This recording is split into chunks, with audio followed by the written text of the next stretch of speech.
Kalau cinta sudah dibuang, jangan harap keadilan akan datang. Kesedihan hanya tontonan bagi mereka yang diperbudak jabatan. Oh ya, bongkar. Terima kasih Pak Karni.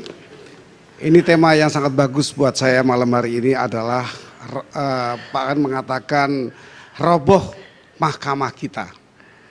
Saya mencatat bahwa mahkamah kita itu bagian dari kenapa saya sering mencuatkan ide-ide saya untuk perbaikan, kemudian juga kritik saya sebagai orang dalam karena kata kita itu. Saya akan mengatakan bahwa saya di dalam dan teman-teman yang sebagai penghuni Mahkamah Agung itu bukan kami pemiliknya, tapi kita tadi. Kita. Seluruh rakyat Indonesia. Sehingga saya kalau mencuatkan ya saya sebagai rakyat juga untuk ingin mempunyai sebuah lembaga yang baik. Kalau di pemerintahan ada good governance, di kelompok pengusaha harus ada good corporate governance, maka di dunia peradilan di semua dunia itu ada disebut court excellence. Satu bentuk peradilan yang unggulan dalam keadilan dan dalam penataan lembaga ini. Oleh karena itu saya ingin, kalau malam hari ini saya sudah mendengar banyak pihak menceritakan, saya juga mendengar bahwa nama saya disebut oleh ibu yang dari Jambi, itu benar. Sejak saya di Komisi 3 dan di Badan Kehormatan di DPR, seringkali dan banyak sekali surat masuk sehingga saya tidak bisa menyimpan. Itulah sebabnya dikatakan tadi akan saya teruskan kepada yang bersangkutan agar yang bersangkutan bisa mengetahui keluhan dari masyarakat, dan itu saya lakukan.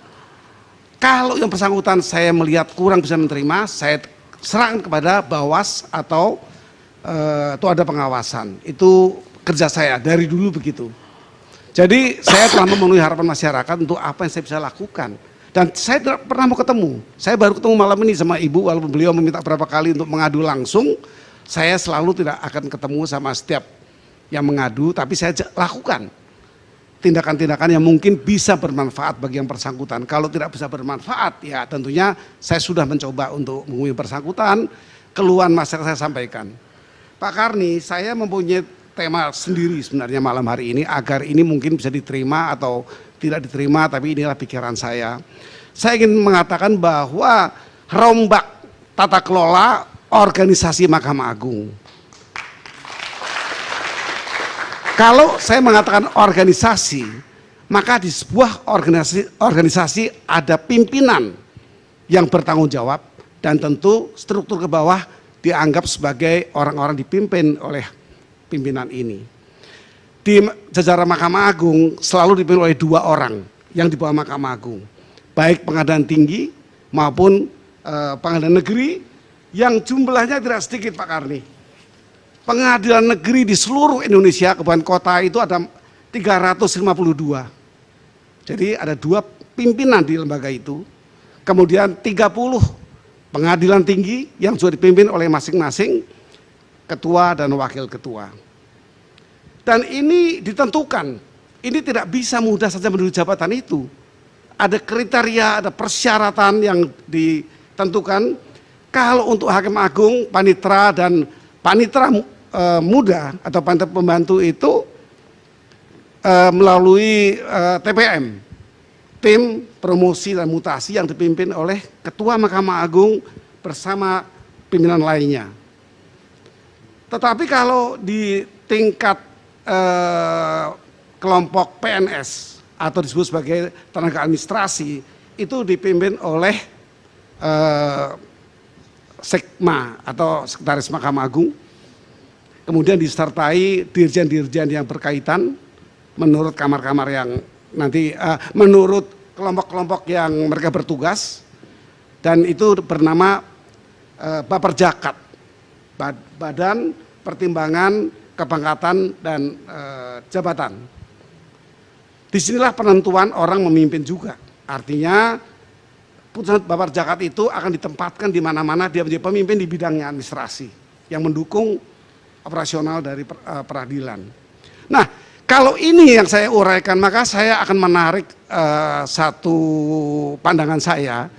Mereka-mereka inilah yang bertanggung jawab sebenarnya untuk bisa melakukan tindakan-tindakan pembinaan, pengawasan, dan melakukan, kalau saya mengatakan adalah mereka melakukan satu keteladanan yang harus taati di bawahnya. Kalau KPN, dia memberi keteladanan dan memberikan arahan kepada bawahannya, yaitu terdiri hakim-hakim, panitera muda atau panitera pembantu. Kalau di bidang administrasi ya tentunya membidangi di bawahnya dan harus dipimpin oleh 2 orang ini. Demikian pula di pengadilan tinggi atau pengadilan banding, sama 2 orang. Bagaimana di MA sendiri? MA terdiri dari 10 orang pimpinan. 1 ketua dibantu oleh 2 wakil ketua bidang yudisial dan bidang non yudisial.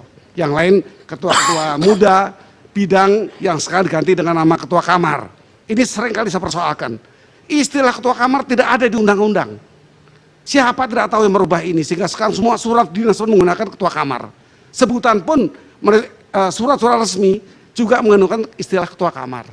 Ini penyimpangan dari undang-undang sebenarnya.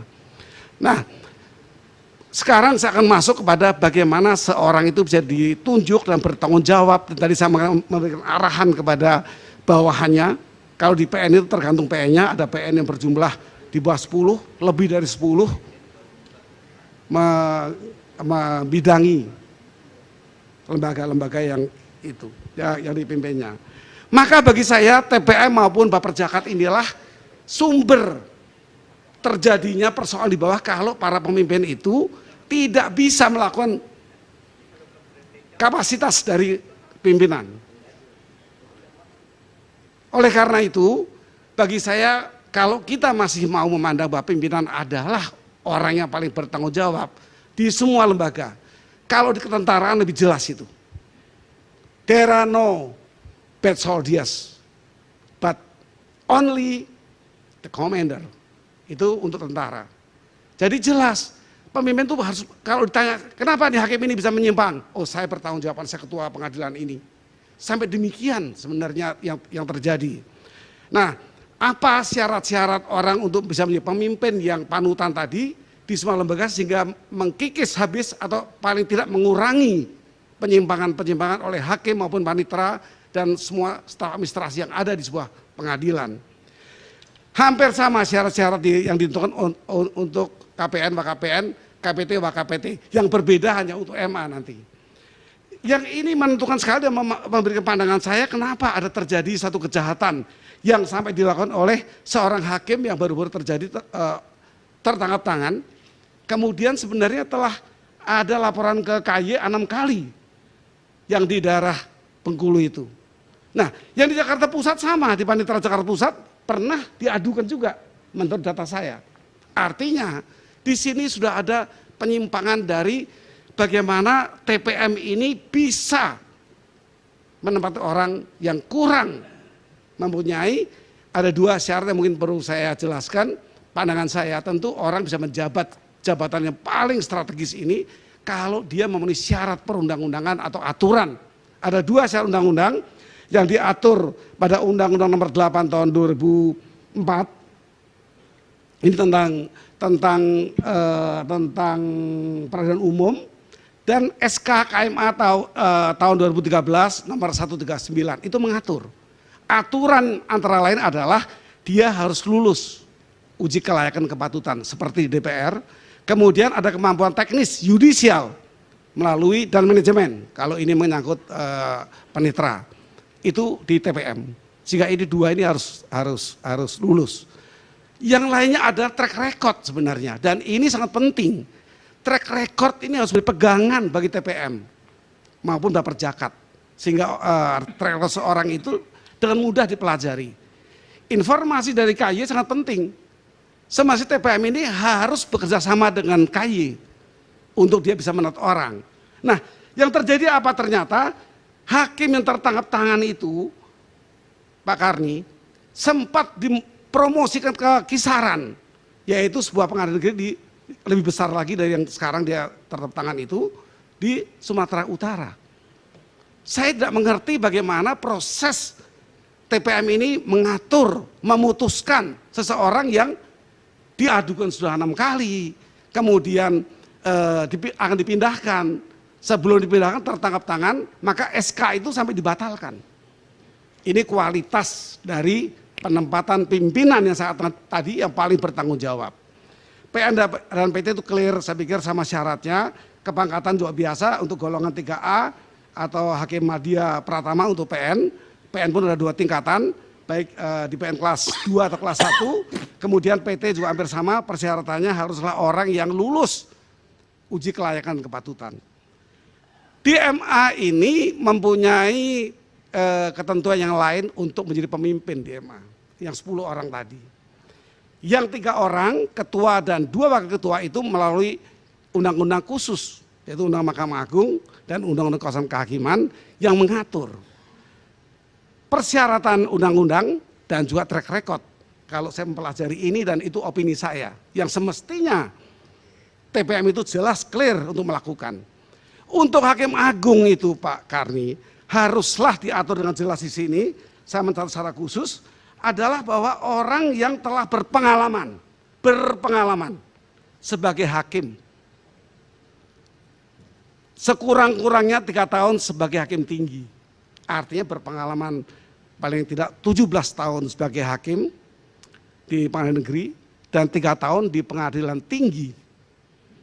Persoalan itu saya ungkap berkali-kali di banyak media. Termasuk saya ungkapkan di antara rapat-rapat di Mahkamah Agung. Maksud saya adalah kalau memang Komisi Yudisial dan DPR telah meloloskan orang yang kekurangan syarat ini, itu tidak perlu disorot lagi. It's done. Silakan dia bertugas. Tetapi untuk memimpin di Mahkamah Agung ini menjadi persoalan. Apakah patut orang yang kurang syarat ini memimpin di Mahkamah Agung baik sebagai ketua, wakil ketua maupun ketua muda atau ketua kamar? Sangat tidak layak.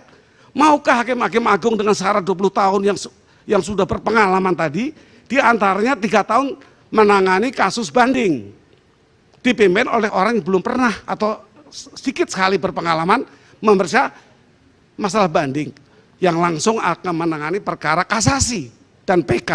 Bisakah orang ini memimpin dan harus menjadi ketua majelis karena dia pimpinan, tidak pernah pimpinan menjadi anggota? Bagaimana kemampuannya? Tidak pernah menangani perkara banding, tiba-tiba dia harus menjadi ketua untuk perkara kasasi. Inilah paling tidak 18 orang hakim agung bersama-sama untuk menolak, tidak memilih. Itu terjadi. Terjadi yang terakhir, pemilihan wakil ketua yang terakhir. Ini saya lontaran di banyak kesempatan. Tolong ditengok ini ya, urusan begini. Belum track record. Track record ini semua hakim saling tahu.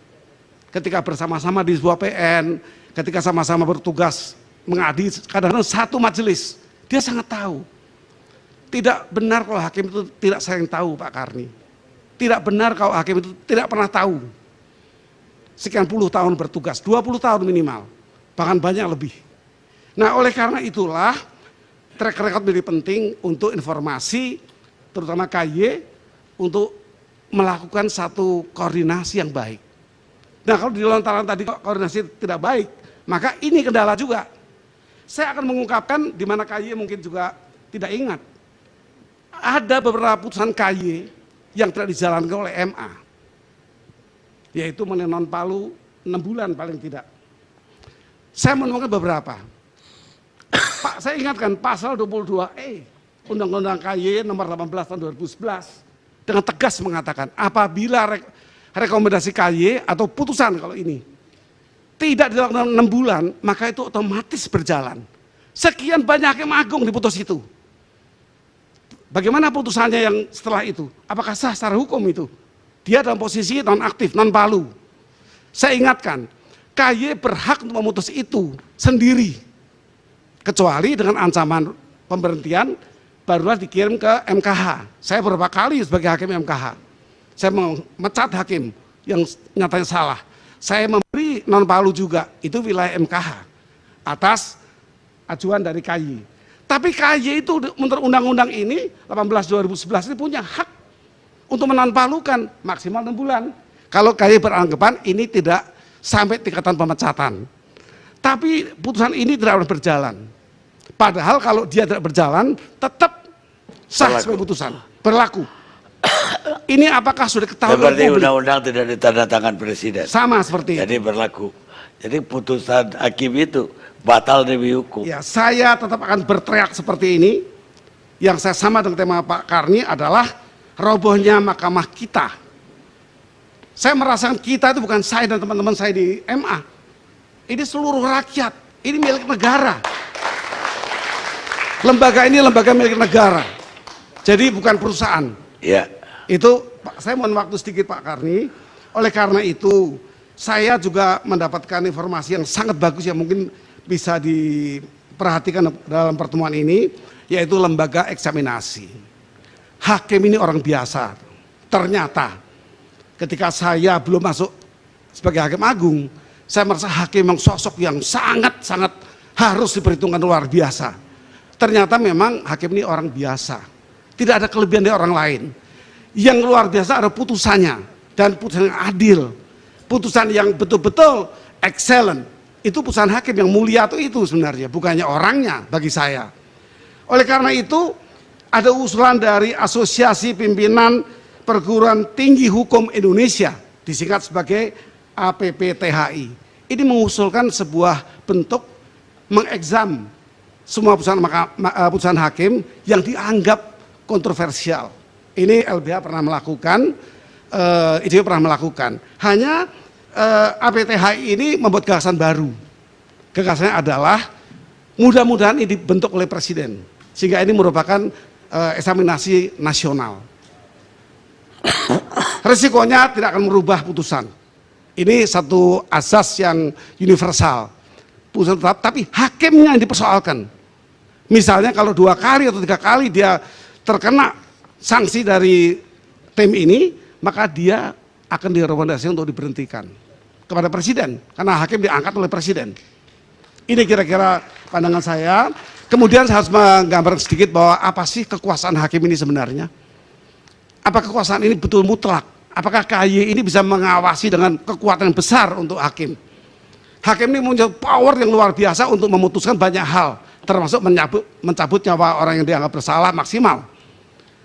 Memailitkan, memiskinkan orang, itu memang haknya hakim dalam kebebasan hakim. Tetapi Pak Karni, hal ini tentu dilihat dari konsep Montesquieu. Ini saya juga dapat poin ini dari anggotanya Pak Mahfud, ini mantan. Pak Haryono itu mengatakan bahwa Montesquieu pernah mengatakan check and balances itu kurang tepat kalau diukur nanti siapa yang mengawasi siapa. Siapa yang mesti KY sebenarnya?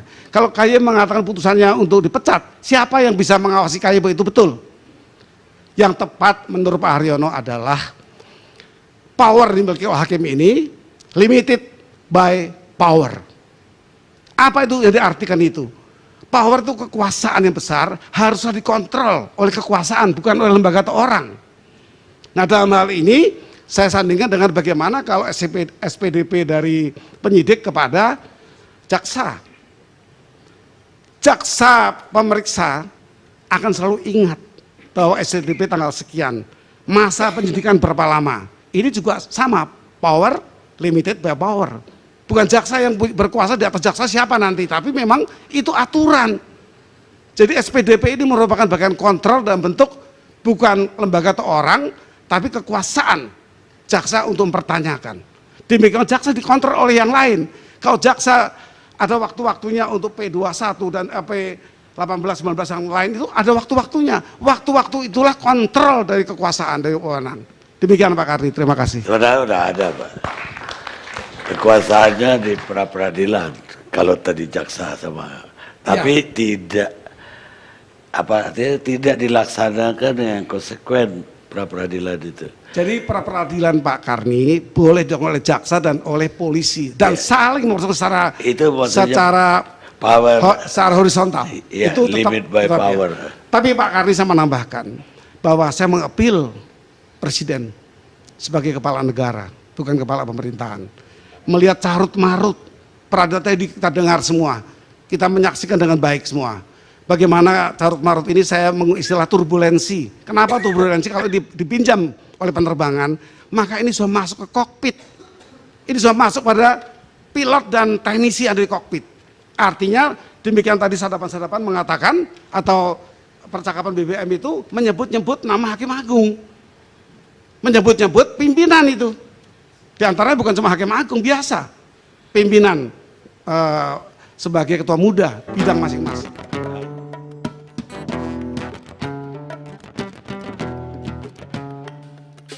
Kalau cinta sudah dibuang